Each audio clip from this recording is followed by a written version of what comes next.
మీ మోకాల నొప్పులకు ఎటువంటి సర్జరీ లేకుండా ఎపియాన్ పెయిన్ క్లినిక్ అందిస్తున్న అత్యాధునిక చికిత్స.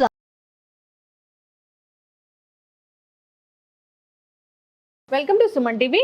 సో మలబద్ధకం, కాన్స్టిపేషన్, ఈ సమస్య చాలా మందిని ఇబ్బంది పెడుతూ ఉంటుంది కదా. అయితే ఈ సమస్య గురించి ఆయుర్వేదం ఏం చెప్తుంది, దీనిని ఎలా అధిగమించాలి, దీనికోసం ఎటువంటి చిట్కాలు ఉన్నాయి ఆయుర్వేద పరంగా, వివరాలు తెలుసుకుందాం. ఈరోజు మనతో పాటు ఉన్నారు ప్రముఖ ఆయుర్వేద వైద్యులు డాక్టర్ సాంబశివరావు గారు, పేటేటి from Ayurharsha ayurvedic hospital. Doctor గారు నమస్తే. నమస్కారం. డాక్టర్ గారు, మలబద్ధకం సమస్య, కాన్స్టిపేషన్, ఈ మధ్యకాలంలో చాలా మంది ఈ సమస్యని ఇబ్బంది పడుతూ ఉన్నారని కంప్లైంట్ చేస్తూ ఉంటారు కదా. అసలు ఈ సమస్య అనేది ఎందుకు? సహజంగా మనకి ఆ పేరులోనే ఉంది, మలబద్ధకం. బద్ధకం వస్తుంది. బద్ధకం ఎందుకు వస్తుంది అంటే మనుషుల్లో బద్ధకం పెరిగింది కాబట్టి మలానికి కూడా బద్ధకం రావడం అలవాటు అయిపోయింది. కారణం ఏంటంటే జనరల్గా ఏంటంటే మన లైఫ్ స్టైల్ అని చెప్పుకోవాలి. ఓకే, ఎప్పుడైతే మనం ప్రాపర్గా శరీరానికి కదలికలు లేకుండా పోతాయో, శరీరానికి కావాల్సినంత ఎక్సర్సైజ్ ఉండదో, ఆటోమేటిక్గా మన బవెల్ మూమెంట్స్ కూడా తగ్గిపోయే అవకాశం ఉంటుంది. దాని మూలంగా ఏమవుతుందంటే అక్కడ పెద్ద పేగులో ఎక్కడైతే మలం నుంచి మనకి శరీరానికి కావాల్సిన న్యూట్రియంట్స్, వాటర్ అన్నిటినీ అబ్జార్బ్ చేసుకొని పనికిరాని వేస్ట్ మ్యాటర్ని మాత్రమే బయటికి పంపించాలి. కానీ మనకి ఎప్పుడైతే కదలికలు తగ్గిపోతాయో ఆటోమేటిక్గా బవెల్స్లో ఉండే ఆ పెద్ద పేగుల్లో కదలికలు తగ్గి అక్కడ ఉండే వాటర్ని మళ్ళీ మళ్ళీ రీఅబ్జార్బ్ చేసుకుంటూ ఉంటాయి. దానివల్ల మనకి మలం గట్టిపడిపోయి కాన్స్టిపేషన్ డెవలప్ అవుతుంటుంది. అలాగే ఇంకా కారణాలు చెప్పాలంటే ఏంటంటే తగినంత నీరు తీసుకోకపోవడం. రోజు మొత్తం మీద కనీసం 4 to 5 లీటర్స్ వాటర్ మనం తీసుకోవాలి కంపల్సరీ. ఎందుకంటే మన బాడీలో బ్లడ్ వచ్చేసి 5 to 6 లీటర్స్ ఉంటుంది. మినిమం 5 లీటర్స్ అన్న మనం వాటర్ తీసుకున్నప్పుడు ప్రాపర్గా వాటర్ అంతా మనకి ఆ బ్లడ్ని ప్యూరిఫై చేసేసి, అలాగే కావాల్సిన తీసుకున్న ఆహారాన్ని లూబ్రికేట్ చేసేసి మలాన్ని సాఫీగా పంపించే అవకాశం ఉంటుందన్నమాట. అలాగే ఆహారంలో కూడా ఏంటంటే ఫైబర్ కంటెంట్ ఫుడ్ ఇవాళ రేపు తక్కువగా తీసుకోవడం జరుగుతుంది చాలా మందిలో కూడా. ఎందుకంటే లైఫ్ స్టైల్ మారిపోయింది, ఈ జంక్ ఫుడ్స్కి బాగా అలవాటు పడ్డారు. మనం బర్గర్లు తీసుకున్నా, పిజ్జాలు తీసుకున్నా, ఇలాంటి ఆహారం ఏది తీసుకున్నా కూడా వాటిల్లో ఉండేది ఎక్కువగా మైదా పిండి.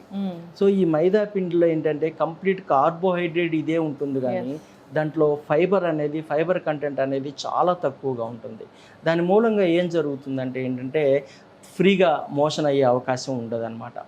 అలాగే మనం ఇంకా చూసుకున్నట్టయితే ఏంటంటే కొన్ని ఔషధాలు తీసుకున్నప్పుడు కూడా కొంచెం యాంటీ హైపర్టెన్సివ్ డ్రగ్స్ అంటాం, అంటే బీపీకి సంబంధించిన మందులు వాడేటప్పుడు కానీ, అలాగే ఈ సైకలాజికల్ డిజార్డర్స్ ఉండే ఆ మందులు వాడే వాళ్ళల్లో కానీ, అలాగే ఇంకా కొన్ని రకాల యాంటాసిడ్స్, అల్యూమినియం కంటైన్డ్ యాంటాసిడ్స్ అంటాం, అవి తీసుకున్నప్పుడు కానీ ఇలాంటి వాటి వల్ల కూడా మనకి మలం సక్రమంగా ఫామ్ అవ్వక మలబద్ధకం అనేది రావడం జరుగుతూ ఉంటుంది. సో డాక్టర్ గారు, దీన్ని ఎలా అధిగమించాలి అంటే ఎటువంటి న్యాచురల్ రెమెడీస్ ఉన్నాయి దీనికోసం? అంటే జనరల్గా కూడా ఏంటంటే మనకి మలబద్ధకం తగ్గాలంటే ఏంటంటే ముందు మనం తీసుకునే ఆహారాన్ని మనం సక్రమంగా తీసుకోవటం అనేది చాలా అవసరం.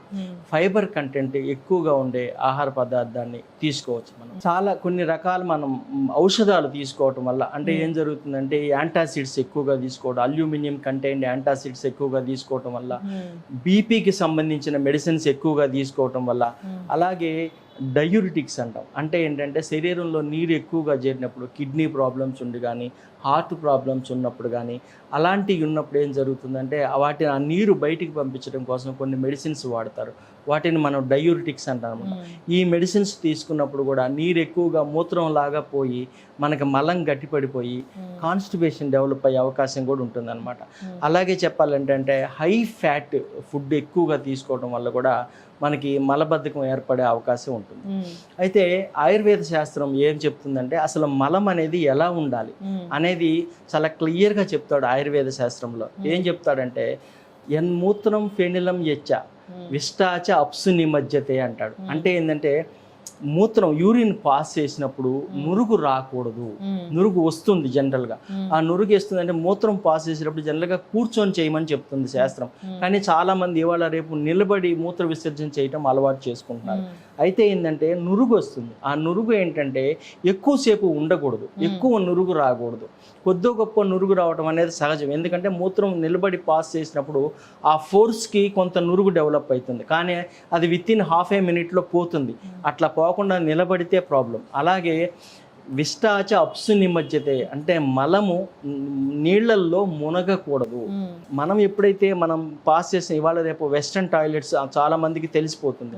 మోషన్ పాస్ చేసినప్పుడు ఎప్పుడైతే నీళ్ళల్లో మునుగుతుందో ఖచ్చితంగా ఆ మలము అనారోగ్యకరమైన మలము. సో దాన్ని మనం రెగ్యులేట్ చేసుకోవాల్సి ఉంటుంది. దీనికి ఎలా చెప్పవచ్చు అంటే మనము జనరల్గా ఇవాళ రేపు మనం క్యాంప్ ఫైర్స్ అంటాం. అంటే మలం ఎలా ఉండదు దానికి ఒక ఎగ్జాంపుల్ చెప్తున్నాను నేను. క్యాంప్ ఫైర్స్ వేస్తాం మనం, కట్టెలు వేసి మండిస్తాం మనం. ఈ కట్టెలు మండినప్పుడు కట్టెలు పూర్తిగా బాగా మండిపోయిన తర్వాత నిప్పులు అవుతాయి. ఆ నిప్పులు కొంతసేపటి తర్వాత నుసి అయిపోతుంది, అంటే ఏం మిగలదు దాంట్లో ఇక. అలాగే మన మోషన్ కూడా పాస్ చేసిన తర్వాత ఎలా ఉండాలంటే బరువు ఉండకూడదు, మోషన్ తేలిగ్గా ఉండాలి.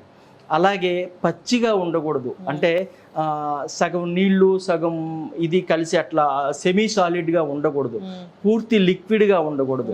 సో పూర్తిగా సాలిడ్గా ఉండే మాసు ఒక్కసారి వెళ్ళి కూర్చున్న వెంటనే ఒక్కసారి అట్లా పడిపోవాలి. పడిపోయిన తర్వాత నీళ్ళల్లో తేలాలి. నీళ్ళల్లో మునిగితే ఖచ్చితంగా అనారోగ్యం ఉన్నట్టే. అలాగే స్మెల్ ఉండకూడదు, అలాగే వాటరీగా ఉండకూడదు, అలాగే నురుగు రాకూడదు, శబ్దం రాకూడదు. ఇలాంటి అన్ని లక్షణాలు శాస్త్రం చాలా క్లియర్గా చెప్తుంది అనమాట. ఇవన్నీ చూసుకుంటే అసలు ఎంతమందికి ప్రాకృతమైన నార్మల్ స్టేట్లో ఉండే మోషన్ అవుతుంది ఇవాళ రేపు 95% ఎవరికి లేదని చెప్పాలి. కారణం ఏంటంటే మనం తీసుకునే ఆహారం అలాగుంది, మన లైఫ్ స్టైల్ అలాగుంది. ఇవన్నీ కారణాలు అన్నమాట. సో మనకి ఈ మలబద్ధకాన్ని నివారించాలంటే మనం ఏం చేయాలి? ముందు ఎక్కువగా ఫైబర్ కంటెంట్ ఉండే ఆహారాన్ని మనం ఎక్కువగా తీసుకోవాలి. అలాగే నీళ్లు కూడా ఎక్కువగా తీసుకుంటూ ఉండాలి. అలాగే దాంతోపాటు ఏంటంటే ఔషధం అంటే ఏంటంటే మనకి సహజంగా సింపుల్ రెమెడీ కావాలంటే కరక్కాయ మనకి ఎక్కడైనా దొరుకుతుంటుంది, అబాండెంట్గా దొరుకుతుంది. ఈ కరక్కాయని తీసుకొని మనం కొంచెం గింజలు తీసేసి ఓన్లీ ఆ ఒలుపు మాత్రం తీసుకొని దాన్ని కొంచెం బెల్లంతో కలిపి బాగా దంచి మాత్రలాగా చేసుకొని పొద్దున ఒక మాత్ర రాత్రి ఒక మాత్ర రెగ్యులర్గా వేసుకున్నాం అనుకోండి, ఆటోమేటిక్గా మోషన్ ఫ్రీగా అయిపోతుంటుంది. ఇలా కాకుండా ఏదైనా అనారోగ్యపరమైన కారణాల వల్ల రాకపోతే గనక ఖచ్చితంగా డాక్టర్ని సంప్రదించి ఎందుకు రావటం లేదు అనేది కారణం తెలుసుకొని దానివల్ల కూడా మనం విధి చేసుకోవచ్చు అన్నమాట. ఖచ్చితంగా డాక్టర్ గారు. సో చాలా మందికి కాన్స్టిపేషన్ అనేది ఇబ్బంది పెడుతుంది బికాస్ ఆఫ్ ఈ లైఫ్ స్టైల్ చేంజెస్. సో అంతేకాకుండా ఆహార నియమాలు అసలు పాటించకపోవడము, ఫైబర్ లేని ఆహారం తీసుకోవడం కూడా కారణమే. సో అయితే అసలు మలం అనేది ఎలా ఉండాలి, ఏ స్టేట్లో ఉంటే అది మనం ఆరోగ్యంగా ఉన్నట్లని చాలా చక్కగా చెప్పారు. సో ఇంకా ఏదైనా ఇలాంటి ఇష్యూస్తో ఇబ్బంది పడుతూ ఉంటే సో డాక్టర్ని సంప్రదించాలని కోరుకుందాం, కాంటాక్ట్ చేయాలని కోరుకుందాం. నేచురల్ రెమెడీస్ కూడా చెప్పారు కాబట్టి ఒకసారి పాటించి అయినా తగ్గలేదంటే ఈ సమస్య సో డాక్టర్ వద్దకు వెళ్ళాలని కోరుకుందాం. చాలా చక్కటి ఇన్ఫర్మేషన్ అండి. ధన్యవాదాలు. నమస్కారం.